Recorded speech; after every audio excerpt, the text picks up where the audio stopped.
Hello, hello, hello.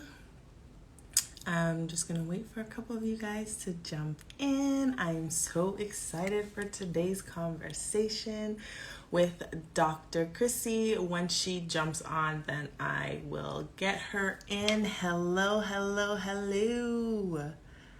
There we go. All right. Let's see. I'm gonna try and get her in.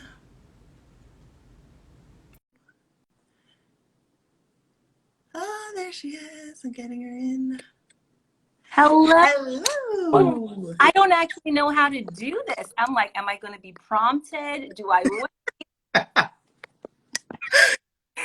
I see now, and it's funny because once you jump on, like the whole camera stuff changes. I'm like, okay. That's okay. I just didn't know how this was going to work. So I'm happy that technology has notifications that Yeah, show you how to do this. there we go. We got this. We got this. I'm just waving to some of these people that are coming in. All right. Hello. Hello. And welcome, Dr. Chrissy. Thank you for joining me. Hi. This is so exciting. So excited for this conversation. I have a whole bunch of questions for you, and I'm like, okay, I gotta calm down. I started off. Let me not get ahead of myself. We're going to have fun. I'm really looking forward to this. Thank you so much for inviting me. Absolutely, absolutely. And what we're talking about is a lot of people, and they want to know this information. So this is going to be a good conversation. I'm looking forward to it. Awesome. But Yes. before we dive in, Yes. let's just get an intro of you. Do you want to introduce yourself to everybody that's on here? Sure. Well, my name is Chrissy, and I am a medical neuroscientist. So what that means is that I study the brain, and I just study how the brain looks and works and functions in different disorders. Mental health is my area of specialty. So I really kind of understand what happens when people don't feel the way that they don't feel the way that is well, like they feel like they might need some support in some way. And how do we navigate those emotional times? And what does therapy do to the brain? And what does eating well and exercising and all of these really positive lifestyle things do? So as a neuroscientist, I kind of just study that. And I have this passion for sharing information. So now I'm here in this social media space, just trying to do my best and kind of sharing and supporting people and understanding that they really have control over their lives and their brains and all that kind of stuff. So let's share information and help each other out. So I really appreciate this, being here tonight with you. And I'm really happy about what you're doing too for moms and as an entrepreneur. Congratulations. Thank you, thank you, thank you. It's not easy, but hey, I'm enjoying it. So just for those that are on here, one thing that we got to mention too, because this is a motherhood channel as well, that Chrissy is a mother. She is a mother. Two boys, right? I have two boys. Yes, a 13-year-old and a 7-year-old. Yes. Oh my goodness. I don't know if I'm ready for Aiden to get to that age. I just want him to stay small. We're never ready for it. Trust me. I think we have more confidence before we become moms. And then when we become moms, it's like, oh, I didn't know it would be like this. I want to now. Yep, exactly. And I'm like, he's turning 1 next month. Oh, No. Congratulations. You made it. You made it. Oh my goodness. But we can't stop it, right? It got to happen. He's Exactly. going to grow up, get married too. Oh, gosh. Anyway, that's way ahead of my time. Let me not even. I know. Just trying to get to his first birthday. And then we'll find out what happens when he gets married. But how did you get into neuroscience? Like of all fields in the field, why neuroscience? Yeah, well, it was interesting. I think my family migrated to Canada from Trinidad when I was 9 or 10 years old. And it was an interesting time for us because my sister, I have three sisters, and my younger sister is 7 years younger than me. So she had, when my mom was pregnant with her, she had some challenges, and she was born prematurely. At 7 months. So she was 2 pounds when she was born. And, of course, the first years of life, as you know, being a mom are really those formative years developmentally. You got to meet some milestones and make sure that happens to know that your baby is developing as they should. So when we migrated, when I was 9 and my sister was 3, was a time in our lives where a lot of things were coming on developmentally that she had some challenges with. So we had a lot of doctors. Well, my parents, of course, was, leading the charge in all of this, right? There were a lot of doctor's appointments. And then, because of the challenges with her birth, she had not only like physical challenges in terms of development and such like that. She developed other things like scoliosis, which is the curvature of the spine and stuff. So we spent a lot of time in hospital as a family and kind of understanding what those challenges were. And as a young immigrant family at the time, it was really challenging navigating the Canadian system, right? And what this whole thing means, and at that time, the internet was just starting, fairly new. So there was no information to kind of help guide us other than what we were hearing from the doctors. So being the kind of person that I am, I saw that struggle, and I'm in psychology, I'm in mental health. So, I feel deeply, like it's part of me to feel, right? So I that really affected me as a sister growing up. And I really wanted to learn more about this. I initially wanted to learn more about it to help my family. But given that my sister and I are 7 years apart, we're growing at the same time, right? So when I actually got to the place where I was, educated enough to share, she had already become an adult.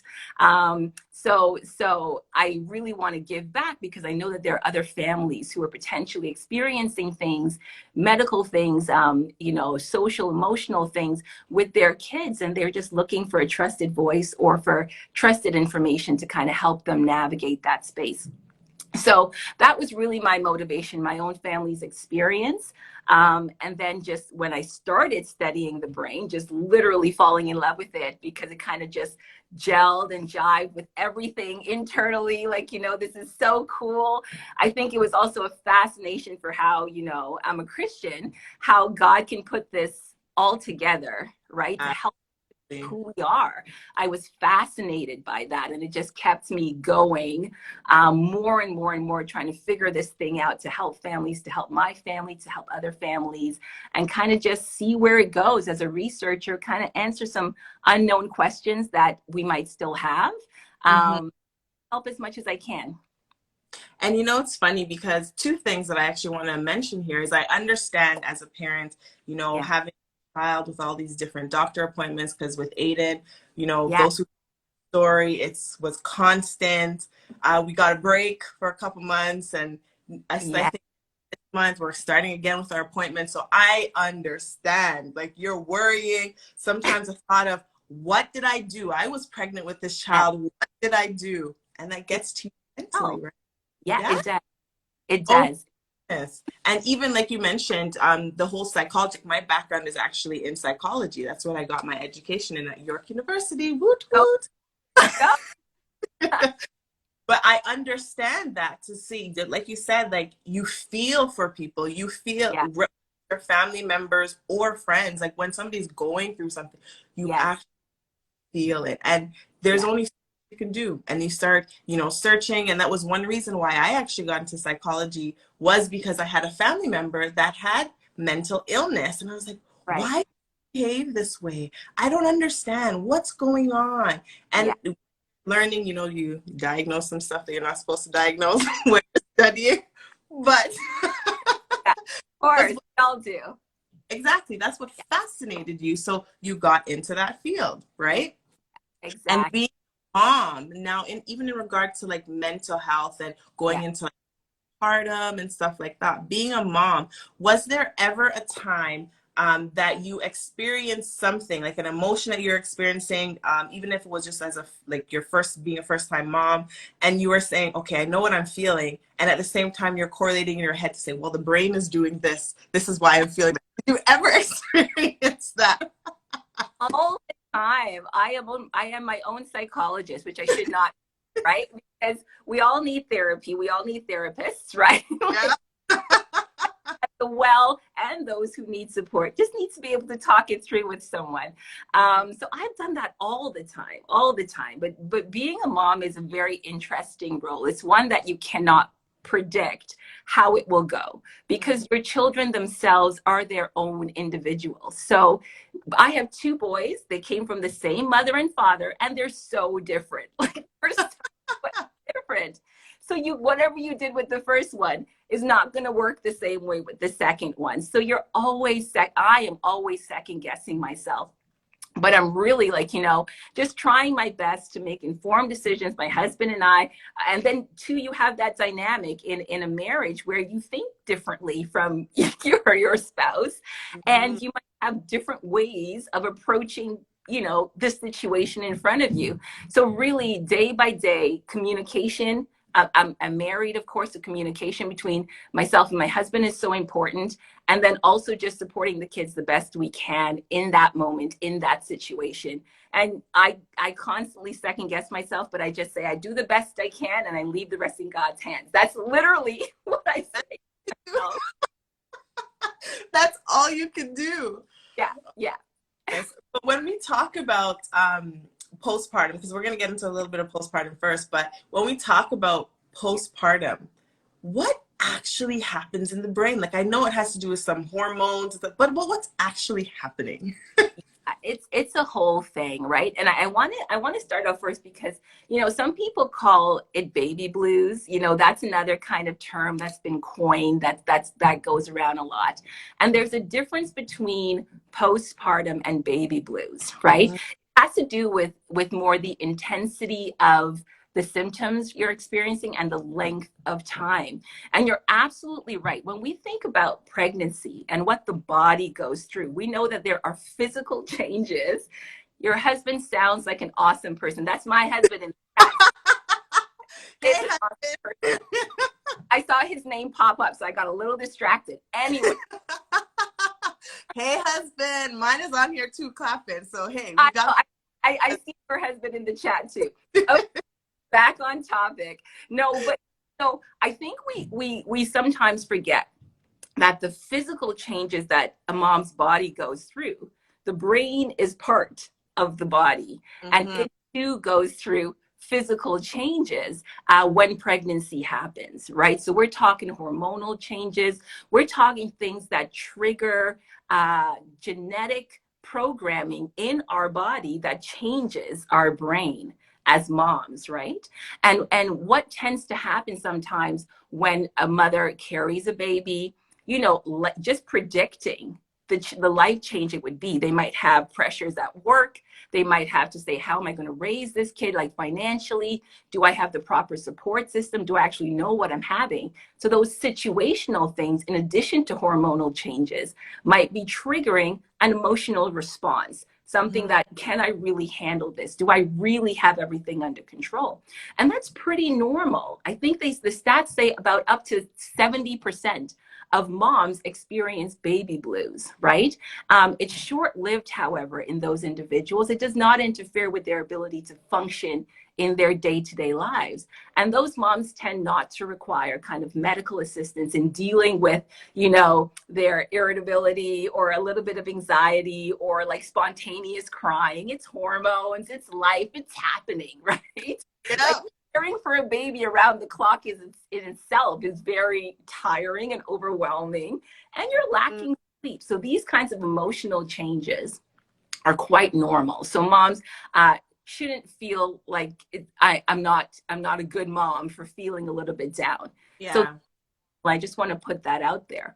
But what happens is that baby blues, sometimes in people last up to about 2 weeks. When it goes beyond 2 weeks, like anywhere from like a few days to 2 weeks, when it goes beyond 2 weeks and that unhappiness, that anxiety, that irritability, that feeling of overwhelmingness kind of settles in and doesn't change, that's when we're talking about more of a medical condition that might need intervention, right?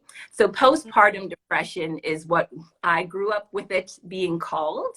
And now it's kind of being retermed as peripartum depression. And the reason why is that peri means after. So after you've carried the baby and given birth, peri takes into consideration some people who begin to feel this kind of debilitating sadness during pregnancy.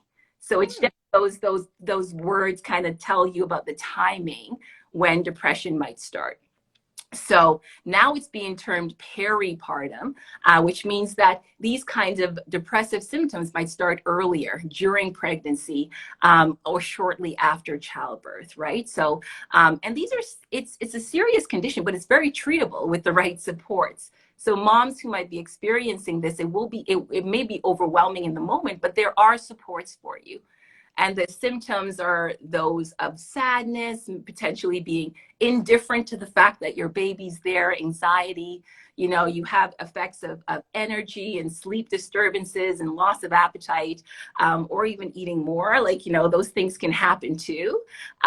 Feelings of isolation and guilt and being ashamed, these are all kinds of emotional feelings that a woman might be feeling after she is carrying a baby or after she gives birth.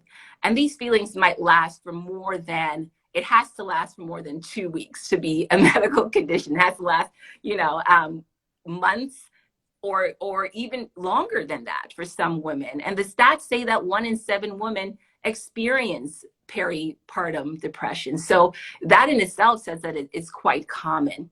But again, it's treatable. And treatment is very important. It's not something that these mothers can carry on their own. And it's not something to be ashamed of, right? Lots of moms experience it. And of course, how it's treated is the same way any other type of depression is treated. Therapy, psychotherapy is important. So that's talk therapy, even cognitive behavior therapy, which it's a common CBT. It's a common thing as well. That's just a way of a therapist teaching you how to think differently, behave differently, react differently to situations. There are other types of therapies and then medication. And it could be one of those, or it can be a combination of those, whatever works for that mom.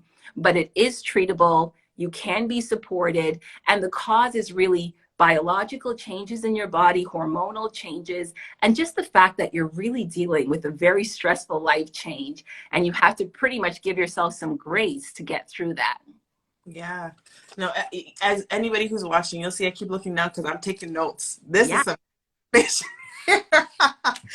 But one thing I wanted to ask, because you did mention it, that I love the peripartum. That's what it's called. Yeah. New name. I had to write that down. Yes. But with peripartum, you mentioned that it can start even before baby comes. That's right. But I also understand that there are mothers who have actually experienced some type of depression even during pregnancy. Now, can that affect the baby by any chance, just having any type of depression? I know medication is different, but just in general, the experience of it affect the baby when you're pregnant?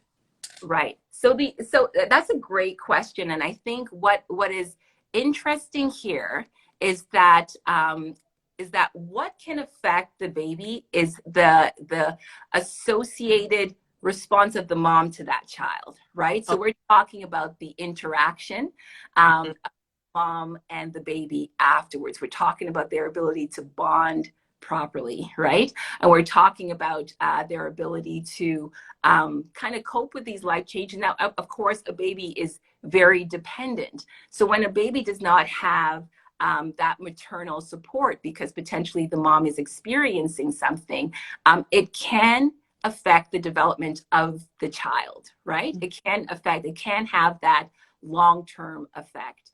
So that's why it's important to get the mom treatment, right? And to support her care medically, so that these kinds of, especially when the baby is born, these kinds of bonding situations, breastfeeding, just caring for the child, being attentive to the child's need. If a mom is depressed, she might not attend to the child's well-being as much as she is if she feels stronger, healthier, emotionally ready to support her child. So it's important that we care for the child, for the mom, so that these natural bonding situations can happen without risk to the child's development.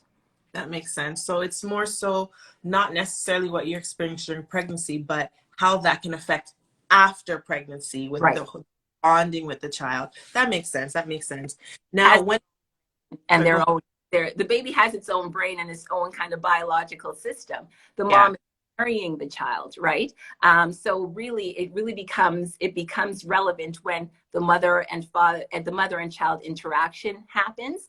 mhm, Make sure that that kind of social interaction is a healthy one, right? Because the long-term effects of neglect potentially, or a mom having peripartum depression and then not being able to care for her child as best as she could, the child can have a risk of like cognitive problems, emotional problems, developmental problems, impaired social skills, because that interaction is not the healthiest one.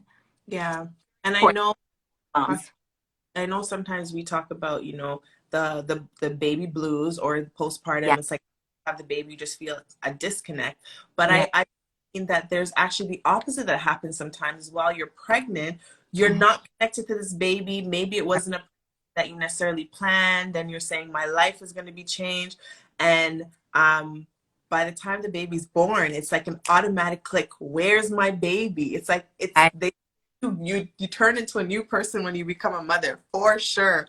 As in love. So you may worry about how you're going to interact with your baby, because we hear a lot more about peripartum. Am I saying that right? Peripartum. We hear a lot more about that, but we don't have conversations with moms, or Right. enough with moms that say, you may feel this way now, we'll work through it, we'll try and work through it, but it doesn't mean that when the baby comes that you're going to neglect the baby. It can be an instant love that you have, and you don't want your baby to be out of your sight and all of that. So it's kind of just reframing the thinking of some moms, or moms who are pregnant, and Right. they're worried about that, right? That's why it's important that communities and conversations like this are happening. And I think also just allowing mothers to know that it's not a taboo anymore to go to your doctor and say you're feeling this way.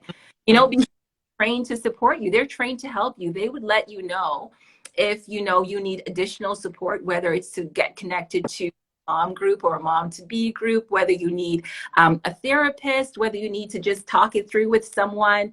Yeah. It's very important to say when you need help. You're not, I guarantee moms out there and women carrying babies that they're not the only one feeling this way. And they're definitely not the first woman on the face of this earth to feel, a sense that they're not ready for this new responsibility, or Yeah.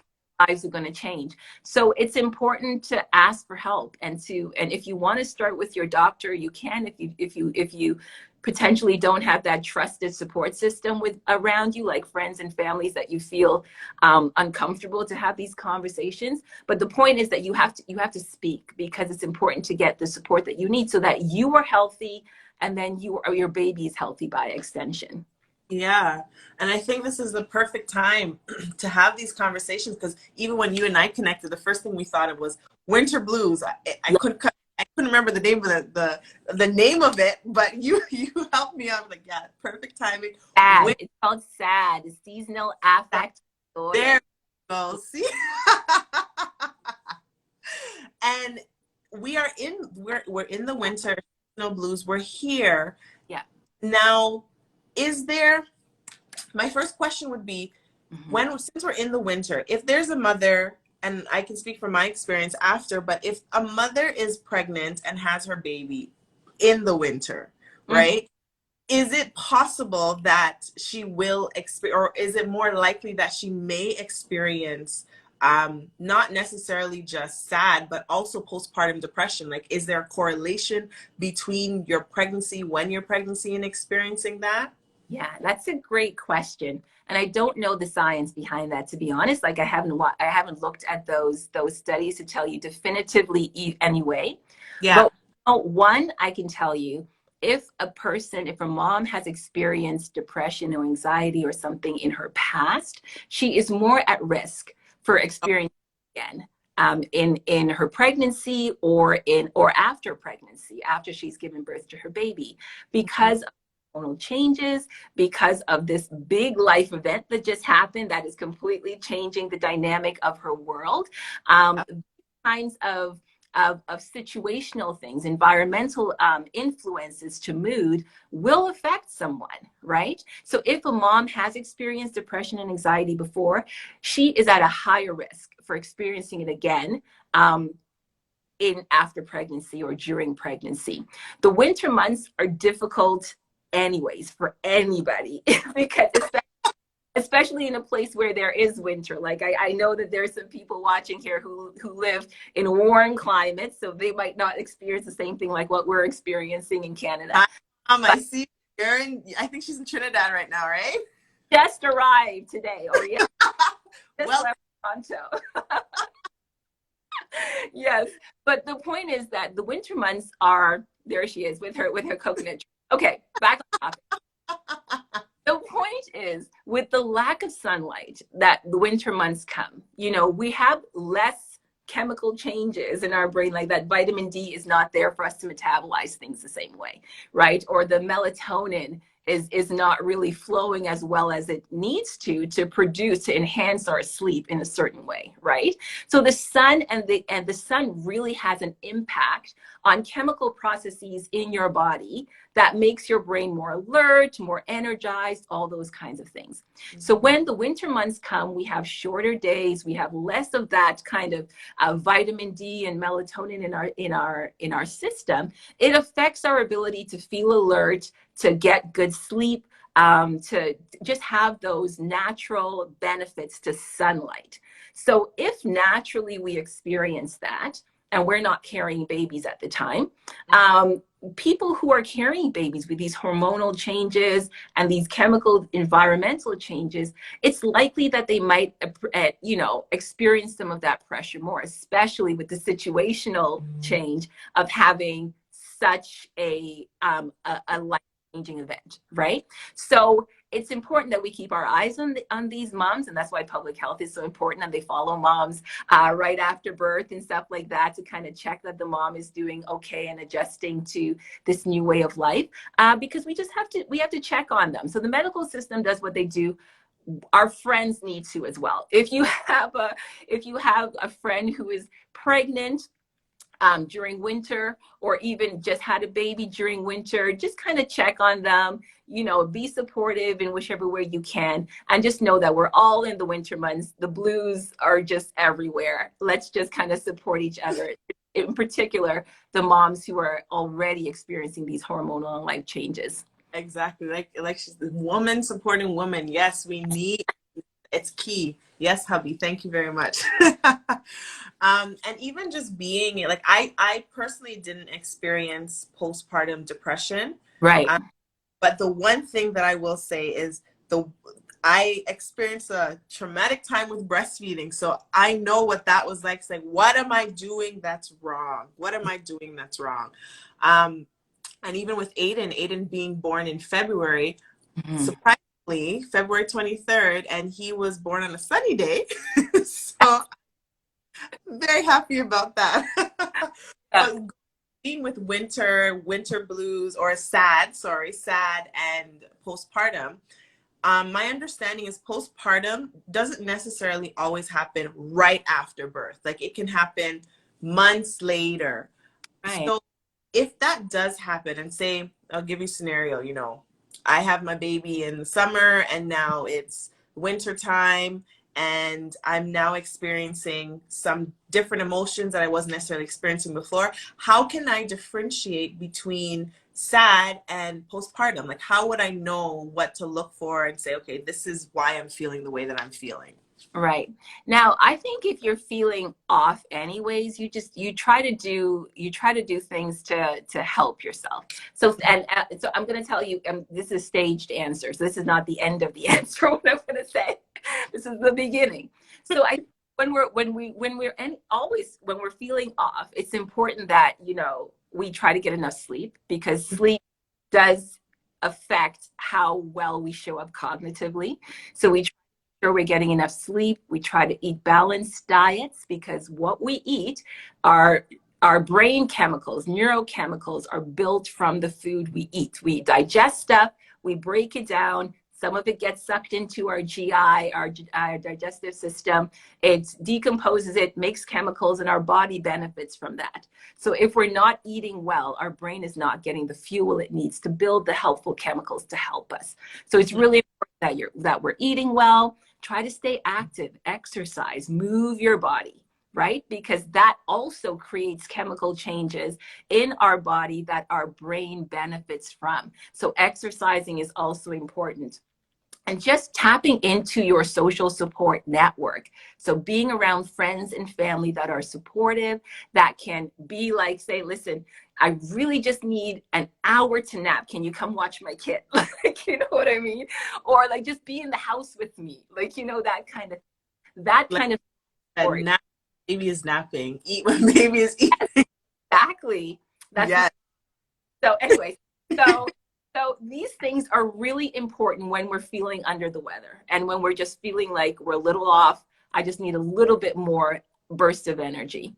Now, normally these things kind of help, especially if we're getting the support from our partner, our family, our loved ones. We're eating, we're exercising, we're going outside for walks, even in winter, just to get some natural fresh air and sun on you as much as possible, that kind of thing.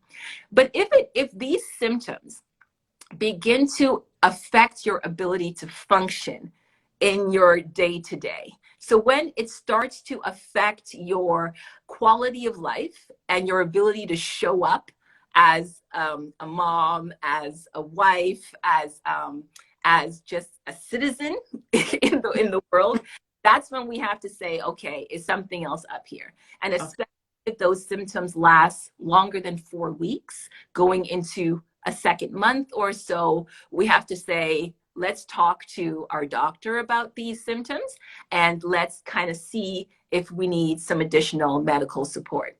So when things again begin to affect your life, your quality of life, your ability to show up in life, and it's been longer than 4 weeks, this is when you should go to your doctor. Okay. No, these are these are good things to really keep in mind, because like I said, there's times, depression in general, mental illness in general, understanding that you're feeling a certain way and you know when you're off. When Yes. you're, get the help that you need. Yeah. And depending on scenarios, like we talked about, support from family, from friends, but not everybody can give you the advice that you need, right? They may not understand what you're going through, or they probably went through it and they have side effects from what they've gone through, right? And all those, the advice that they can be giving you doesn't necessarily work. So it's about saying, okay, I know I'm experiencing this, let me just go talk to a friend. If that works, great. Yes. But if it doesn't, it's taking the stages to say, where do I go next? What do I need to do that's next, right?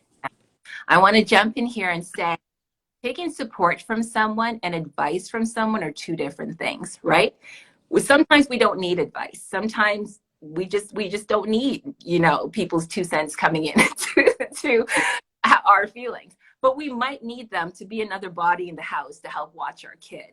Or we might need them to kind of help with, just giving us coverage so that we can have a long, warm shower that is uninterrupted, like locking the bathroom door so your can't find you, right? So when they reach out to family and friends, we love our family, we love our friends, but not because we need help means we need advice. So being cautious, even in that moment when a friend reaches out to you and they're pouring out their heart, you can respectfully ask them, do you just need to listen to error here, or are you asking for my advice? And if you say, you know what, I just need to speak and kind of think through this out loud on my own, respect that space and let them be. I think we love so hard in our support system that we feel like we need to fix things for people. And they don't always need us to fix it. Sometimes they just need to speak. And that in itself brings a level of relief to them, right? Yeah. So I just want to be mindful here that in asking for help, you're not necessarily asking for advice. And if your friend or your family or a loved one gives advice and you don't really want it in that moment, you can say, you know what, I really love you. I really appreciate what you're saying to me. I just want to think through this a bit on my own. But I really appreciate that you're lending me your ear. And you know, I value it because it's actually helping me to hear myself and think through my next approach. And then if you do want their advice, you can definitely say, please tell me what you think. Yeah. I think that don't let stop you from asking for help is what I'm trying to say. I love that because even after I had Aiden, you know, you have a baby and everybody wants to offer the first thing. Make sure when you get home, you do this, and make sure when you get. I never asked for the information. And you also want, as a new mom, you also want to figure things out on your own. Right. Because, you know, sometimes after giving birth, depending C-section or natural, you know, everything that comes with that, you're healing. Yeah. And you know if what you're feeling is because I gave birth, or is this something that I'm feeling because I may be experiencing some type of depression, or is it natural? You need to figure that out yourself, right? There could be a combination of reasons why you're feeling or experiencing the things that you do. So I really like that you said that. That's key. And that doesn't mean, I want to put this out there too, it doesn't mean that you're gonna come to the right answer all the time on your own. Right?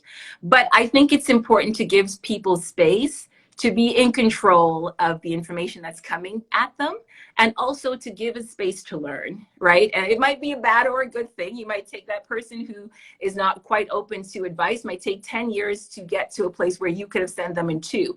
But I can guarantee you that learning experience of going through that is it's priceless, and they need to potentially get there on their own. But don't stop you from extending a helping hand. It's very practical. Like, can I pick up groceries for you? Can I drop off a meal? Can I take your kids for a walk in the park just to give you half an hour, right? Like that kind of thing. That kind of practical help. I don't think anyone's going to turn it down when you're a mom. Yeah, that's the one thing. I wish I had more of that, especially we live far. We live in, so that's one thing. Nobody's coming out to see us much.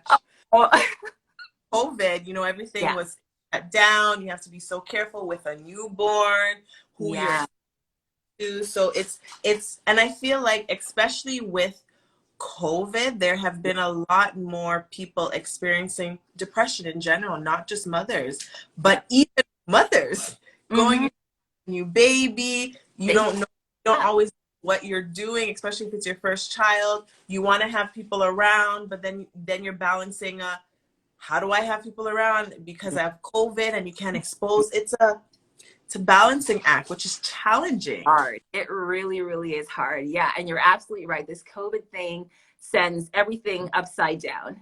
Like even, you know, moms with older kids like myself, we're going crazy. Like, how are you homeschooling? Like, what is this while you are working? And now you have to create multiple meals a day and do laundry and keep the house and still keep a level head and have a smile on your face. It's a lot. It's a lot. So I think, you know, giving everybody grace and space in this COVID time is really important. And it's really forcing us to isolate when we're not made to be in isolation, right? We are still beings. My mom does not like when I refer to human beings as beings because are social. No, she doesn't like when I refer to us as animals. That's it. But we're social beings. We need community. And this COVID period has us all isolated, and it's very difficult. It's very difficult. for moms, for dads, for families, just in general. So just grace and still reach out when, and especially when it's safe to actually be there physically for someone else. Yeah, yeah. I'm going to move the conversation a little bit out Yeah. to, I don't know if you can see my shirt, the Walking Mom Brain. Those who follow me, I had to put it on tonight because I'm like, I got to bring it up. I got to bring it up. Yeah. I think I saw your post. I don't know if it was the same shirt, but I saw it early and I'm like, I love that. I was wearing a hoodie, so I had them in shirts and hoodies. And it's actually my favorite hoodie, the Walking Mom Brain, because my goodness. Yeah. Yeah. And this is why I wanted to do this, because I wanted to ask, even in terms of pregnancy. So when I was pregnant, and I don't even know if this is a real thing or people just talk about it, but when I was pregnant and I was in meetings, there's a lot that I'm forgetting. I'm talking to my boss. I'm like, I think you told me something like this, because I have a note here, but I don't remember. And generally, even before pregnancy, I used to make like jokes with my colleagues saying, I don't know if this or if this actually happened. And now being pregnant, I'm like, this happened because I have notes. Explain to me, remember what's going on. Oh, it's a real thing. And again, it's a cultural thing. We say mom brain, but science has shown that it's a real thing. So there you go, all moms, you feel better. Not your fault. It's not your fault. I think what's happening, what we know is happening in the brain and the body. Again, we kind of chatted about it a little bit earlier. When you're pregnant and then after you have the baby, your body's going through changes. You're physically seeing your body doing different things. And the same thing is triggering, the same genetics, the same hormones are triggering changes in your brain.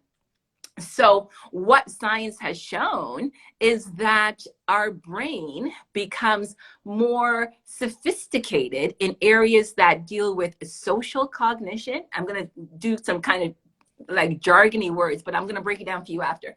So social cognition and theory of mind. So what that thing is, if we think of a mom and what her main role to do when caring for that baby, she's hyper focused on making sure that baby is not put in a dangerous situation, right? She's also learning how to understand the different cries of the baby, what that means. She's also quite vigilant, right? And these are all social behaviors and social interactions between the mom and the kid. And this is because of brain changes. Our brain changes to allow us to be more sensitive to these kinds of social interaction. Theory of mind is that concept that I understand how you are feeling without you having to tell me. I have that, like from your emotions, from your body language, I understand that. That's theory of mind. There's a theory that I understand your mind, and we're connecting socially that way. And that's what a mom has to do as well. A mom has to understand her baby's behavior, mannerisms, mood, because that kid doesn't have any words as yet. So these are the parts of the brain during pregnancy and afterwards that change to be optimized for that mom to show up in that way for her baby. And these same brain areas, science has shown that show up in dads too. Dads who are very hands-on, their brains also change to kind of show these kinds of properties. So because of that, we only have so many resources in our brain. So if we're optimizing that social cognition and that theory of mind, other areas are not getting the same kind of power, right? So dad brain, that's what you're so there is a little bit of a cost to other kind of cognitive processes, like remembering things and remembering where your keys are and remembering what happened before and all those kinds of things.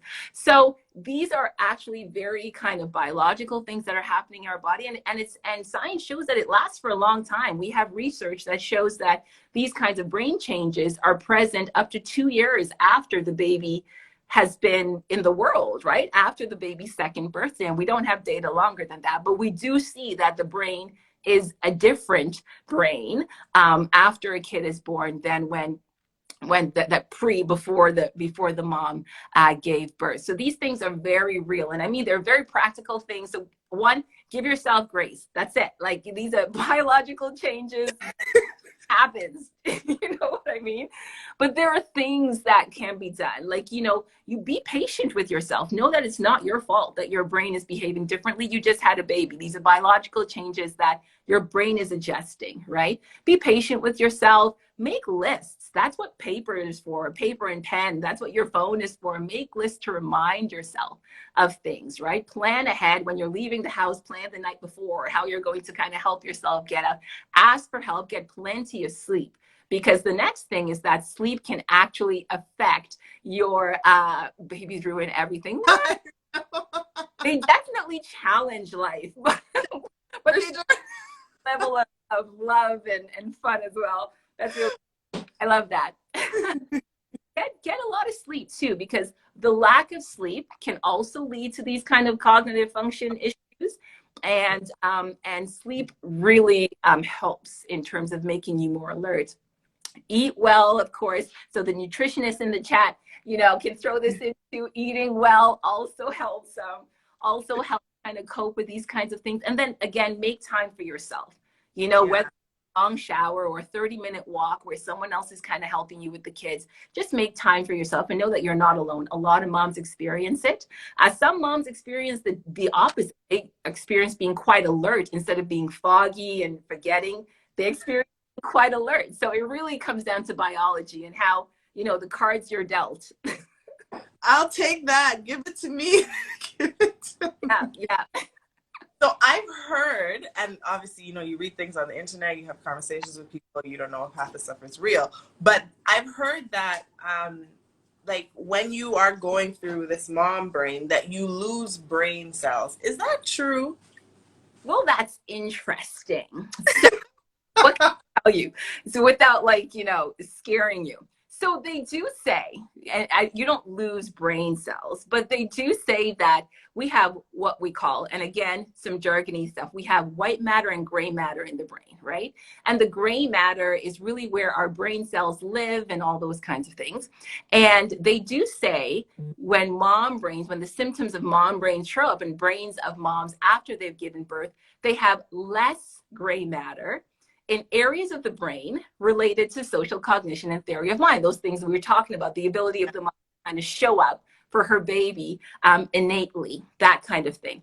But I do have to say that less gray matter is not a bad thing. It shows expertise, right? Because when you're more expert at a particular thing, you need less cells to do the same job as a big network of cells would do. So naturally, our brains get thinner with age. The older we get, the less brain cells we get. And it's not a bad thing. It's because of expertise, right?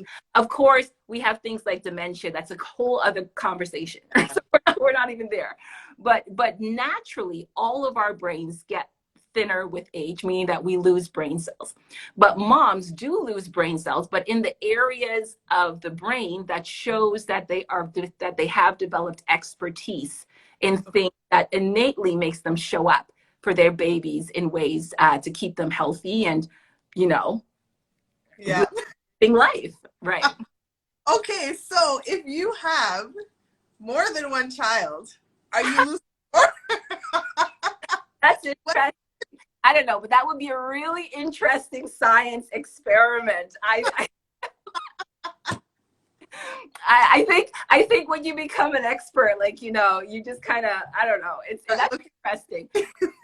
Keep losing brain cells. I find that hard to believe, but I do know that there are changes in the brain with motherhood, and it's changes that reflect expertise in that social cognition and theory of mind area. And interestingly, this is all Canadian research. Like, of course, before coming on your live, I did my homework. I'm like, what's the latest science on this? Which is really fun because as Canadians, we're on the map, across North America for really being pioneers in this kind of science with baby brain and beyond, right?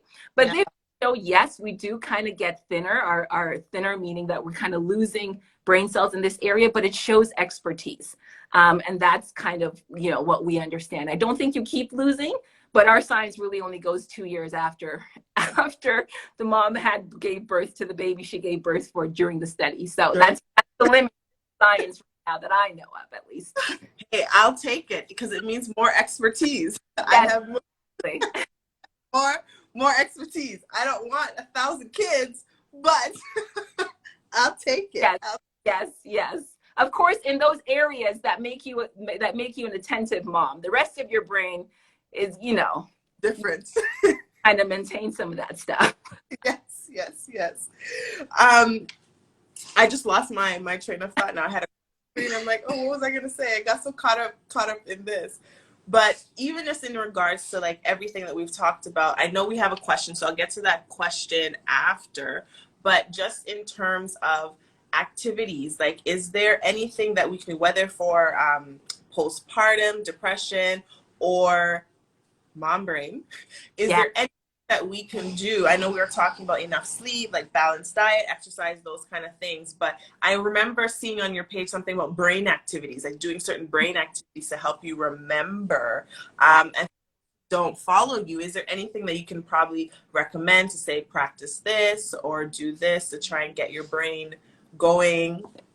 Yeah. So, I mean, if you have time, because I know that moms, they're quite stuck for like, for time. But really, I think you've hit on the really big things that we can all do because we all eat every day and we all move every day. So I think it's very important that you try to eat well, right? Because again, the food that you ingest is what your brain is using to make the chemicals it needs to behave in a good way. So eating well is important. Exercising is important. If you can, exercise your brain. And the way you can do that is by reading a book, right? Getting your brain to think of things that it doesn't typically think of. Breaking the routine of what you do every day kind of wakes up the parts of your brain that might not have been active in that area. So reading a book, doing puzzles, if you like, cognitive puzzles, and puzzles that challenge you cognitively, I mean, to kind of just wake up some of that effort in the brain. So when you are exerting effort to learn a skill, to do something, you are actually activating cells and building new networks in your brain that would kind of keep those resources there and also create more expertise, engage your brain. It's like exercising a muscle. It's analogous to that. When you're exercising a muscle, it's very hard at the beginning to lift that 5-pound weight, and then it gets easier and easier with time. And with your brain, when you're exercising your brain, at first that puzzle might be quite challenging. You might take a year to read a book, that kind of thing. But the more you do it, is the more that you're exercising those brain cells, and the more it will become automatically, leading to that expertise. And these ways that you can just keep your brain happy and just kind of keep that cognitive reserve and that cognitive abilities functioning as they should, and even better. Yeah, and I like that example that you use with the exercise, because I say that with moms that I work with in terms of breastfeeding. Yeah. It's like breastfeeding comes, especially as a first-time mom, you've never done it before. You're utilizing, think of it, you're working out a muscle that you've never worked out before. Yes. It's painful because that soreness that you feel after, you're like, oh gosh, I didn't know I had muscles there. Yeah. It's thing with like breastfeeding. It's you've never used it before, so it's going to be uncomfortable. It's not something that you're automatically going to jump into, but over time, when you continue to utilize that muscle or you continue to breastfeed, it's going to get easier, and it's going to be like second nature to you, right? It's no longer that soreness that you felt when you didn't even know the muscle existed. Exactly.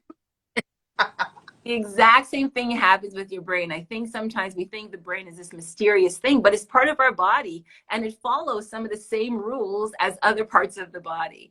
So it's about exercising your brain like exercising a muscle. That's when you're doing those puzzles, those quizzes, reading a book, doing something new, learning a new skill, right? I know some people kind of try a new language or try, to do art in a different way, to think of a different approach to something. Just kind of doing something that you haven't done before, so that your brain cells they're like, oh, there's something new. Let's see what network we can build to support this behavior. That's really what you're doing.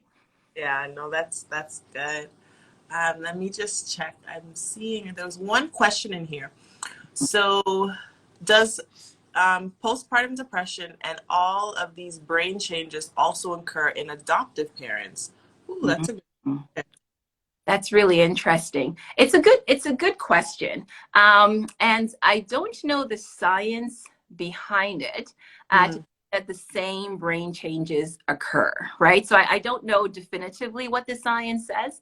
I know that a lot of the changes that occur in a mom who's carried a baby or even a surrogate, these kinds of lead to biological changes in the body and hormonal changes that kind of affect some of these brain properties and behaviors that I was telling you about before.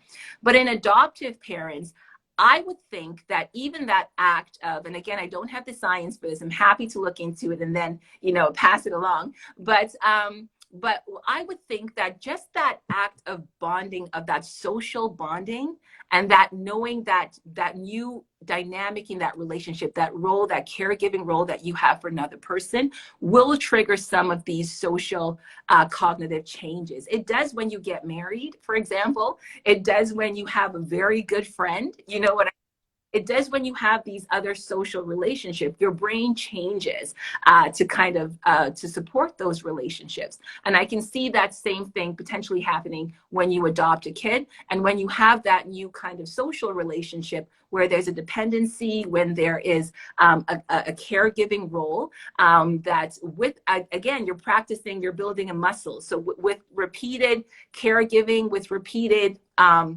social bonding, your brain is going to change to support that behavior. yeah, no, that makes sense. Like you think about it with your relationships with everybody else, the same thing, same relationship that you have with that child. So there will be some type of change. Yeah. And you look into it, but I wouldn't think as big as you being pregnant. Not necessarily exactly like that, but some type of change should be able to adapt and to become an expert in motherhood. Father.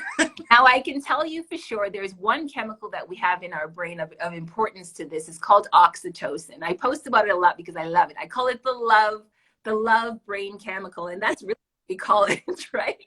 We call it other things too. But it helps to say that when you have that relationship, that love relationship, this chemical is very, very active and it changes properties in your brain. It changes that kind of connection, that bonding. And these are things that would be active. This chemical would be activated when you adopt a child, when you have that new relationship with that child. So definitely brain changes will happen. Oxytocin is even seen in sporting events, like when you have a team player, a teammate that you've been playing together for a long time. That social support, that high five, that touch triggers the action of this chemical. So likely you would also see the same kind of brain changes when you have an adopted child. That hugging, that caring, that love relationship is changing the chemical activity, definitely the chemical activity in your brain. The structural activity, that's a good question. And I could definitely look into that and get back to you.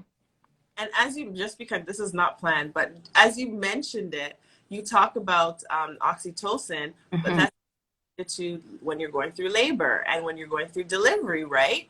Yeah. What is the, because I'm trying to think, I think it's Pitocin. Is it Pitocin and oxytocin? So oxytocin is a natural, Pitocin is the actual drug. So what is, um, when you get Pitocin into your body, put into your body when you're going through labor and all of that, what is the difference between the natural and this actually being put in and in relation to labor and delivery? I know this has nothing to do with postpartum, but it was just a question I thought of. So sometimes, the brain also has this kind of protective thing, a blood-brain barrier, right? And it has sometimes it prevents chemicals from entering the brain, protective, right?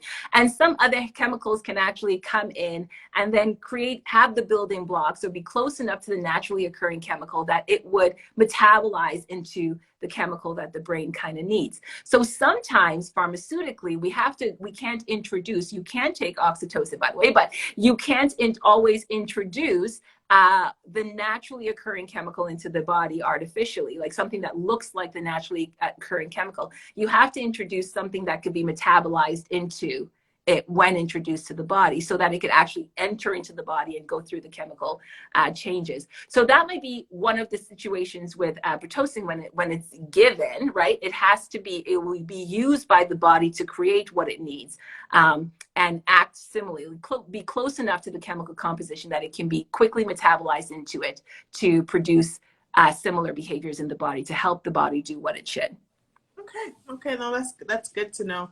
And just because I'm looking at the time, like, man, we've been talking for an hour. This is really good. We knew it was going to be a good conversation, but not for it to go so quickly. But even just to end off, I want to say thank you. You really got some good information in here for all of us to really consider and apply to our lives, because even if we're not necessarily going through any type of depression or mental illness, these are good things. Sleep is important. I know, just had a baby, you're with children, the sleep is important for your brain health. But is there anything else that you want to end off with? Any tips, any information you want to end off with just before we close? Yeah, thank you so much for having me. This was fun. I think it's an important topic, and I really appreciate your page and how you show up for moms and how you help moms and how you share your story, because I think we need to do more of that. Like, when we see that we're not the only person, because there's someone out there who's feeling way and feeling isolated. And when we show that you're not alone, like, we're all kind of experiencing this or gone through it, hopefully it lets that person know that they can reach out for help, right? Or they can get the support that they need. So I think one of my takeaways is that, you know, you're not alone. Don't get in isolation. Like, whatever you're feeling, kind of reach out to experts, whether they're doctors, whether they're, you know, other people that can support you in the way that you want to be supported, right? So reach out to your friends and families in the way that you think is best for you. Also, try your best to help your body, right? To help your body by exercising, eating well, trying to sleep when the baby sleeps, or asking for help so that you can take a nap. Ask for the support of your partner or your family and friends in that way, kind of thing. And try to stay social. I know that COVID exists. I know that we're all in lockdown, but that helps to know that you have a social support and network that can support you in different situations. It helps your brain. It really does. It helps with that oxytocin. I can tell you that, right? And the other thing is that when you do have those, you know, the mommy brain and stuff, try to create a routine in your day as much as you can. I know that kids are unpredictable, and you don't always know how your day is going to show up. But in creating a routine, you would help with some of that cognitive load that sometimes is quite challenging as a mom. So you know that you're going to wake up and this is going to happen first, and that's going to happen next, and that's going to happen third. So it takes away the chaos of the day and leads to a bit of predictability that kind of helps you kind of handle the chaos when it shows up. So, and just kind to yourself. Show yourself grace. Life is hard. Motherhood is hard. Parenting is hard. COVID is hard. It's all hard. But just have grace. Just give yourself some grace, and, you know, tomorrow is another day. Exactly. Grace. That is the main thing. Grace. Whew. I don't think we do enough of that, giving enough grace to it. We give more grace to other people than we do to ourselves. We got to give to ourselves. But this was good. Thank you so much. So you're welcome. Those not following, head over to Everyday Neuroscience, right? Hey, that's right. Thank you so much. Thank you so much. And just one other thing.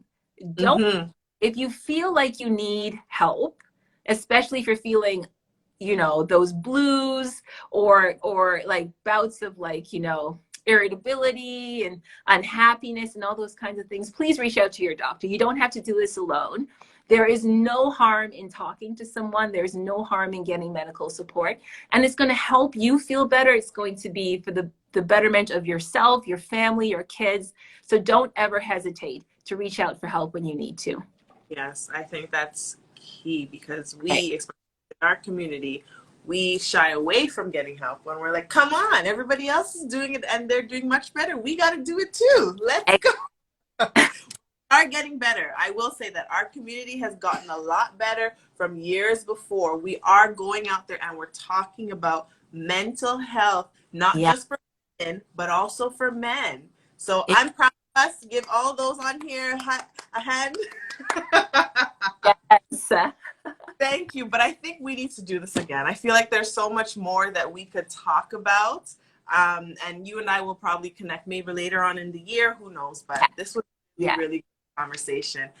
Thank you all for jumping on here. Make sure you go follow Dr. Chrissy and get all the information on brain health. Thank you. Have a good evening. You too, hon. Bye.